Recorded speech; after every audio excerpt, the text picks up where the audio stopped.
Везде, всюду была коррупция.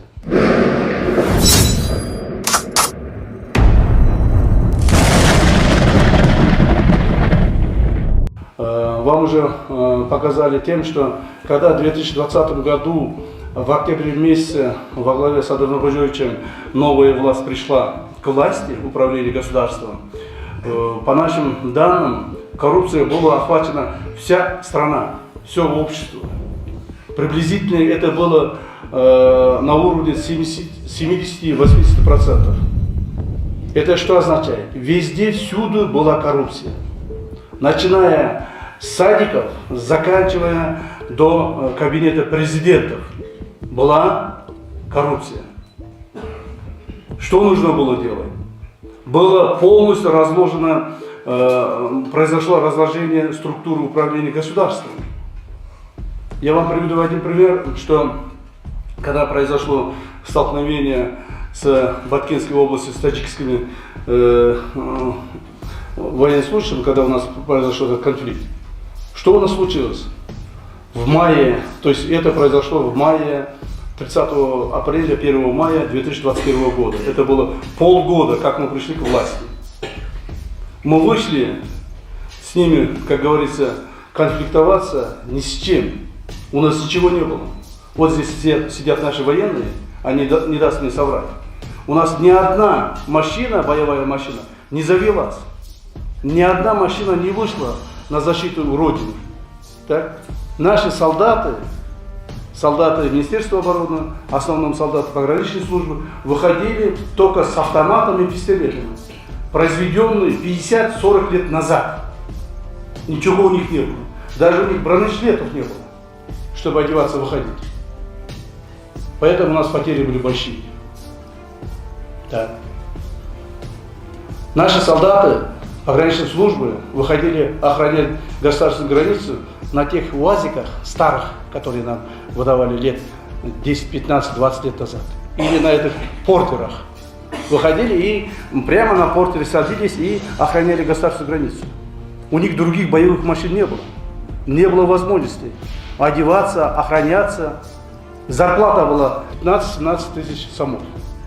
То есть практически государство даже не смогла обеспечивать свою национальную безопасность. Уже не говоря о других отраслях нашей общества. В таких условиях нам пришлось начинать работать, и благодаря активной позиции нашего уважаемого президента Садама Божевича и хорошей слаженной работы команды его пришли к сегодняшнему дню. Сегодня какая ситуация? Я сразу же скажу, что какая ситуация, я уже вам рассказал, какая ситуация была в Министерстве обороны, погранслужбе. Сейчас какая ситуация? Тогда, когда у нас случился этот конфликт, у нас была только единственная одна машина, бронированная, гражданская машина, джип, который нам когда-то, оказывается, подарил Крим-авторитет Эркин Мамлеталиев. Так? У погранслужбы единственная машина была. С этой единственной машиной мы возили боеприпасы, там, где происходили столкновения, и вывозили оттуда наших убитых или раненых солдатов. Другого выхода не было. Единственная машина была. И то эта машина была гражданская. А сейчас какая ситуация? После мы начали вести работу слаженную. В данный момент ситуация кардинально изменилась. В вооруженных силах, погранслужбах. В данный момент наши вооруженные силы являются одним из самых боеспособных в Средней Азии. Ситуация изменилась. В данный момент в погранслужбе имеются новые бронированные автомашины, изготовленные по нашему заказу в Дубае. Так, солдаты на чем ездят. Новые бронированные автомашины, заказанные нами в России, «Тигры». Всего их энное количество, несколько, уже сотен машин. А в данный момент все склады, есть новые склады, вары, полностью боеприпасы, вооружение, военная техника полностью обеспечены у нас.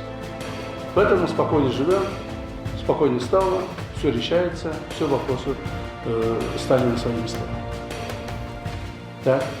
Более того, в данный момент у нас имеется уже в открытых источниках, это тоже есть, это можно объявлять, и все это вы тоже знаете, что самые современные беспилотники БПЛА находятся в Кыргызстане, начиная Байрактаров, Аксунгуров, Акинджи, все находятся только у нас в Средней Азии, только у нас в Кыргызстане, все виды.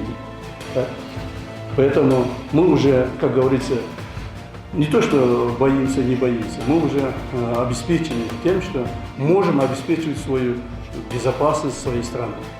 То есть у нас уже ситуация кардинально изменилась.